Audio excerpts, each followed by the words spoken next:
vlastně pozici se v něm může dostat. Sleduji, dá tam nějakou širokou paletu, jo? Může tam být nějaký ve stoji, nějaký support, můžu se na ten kotník koukat, dát si nějaký kontrolovaný kroužky externě, interně, to samý vlastně nějaká regrese, můžu jít v sedě, po případě můžu jít v leže, jo? Cokoliv, dorzální, plantární flexe, rotace.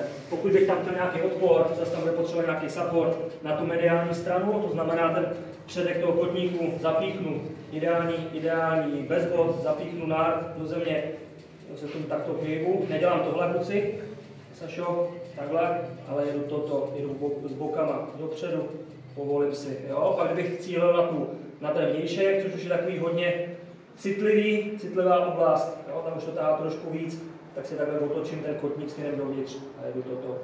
Jo, pak jenom třeba dá si i vnitřek, si to nohu dáš do stranek. Takže buď vzduchem, pokud to chceš zavřít ten řetěz, tak si to nohu položíš na zem, dáš tam nějaký tlaky.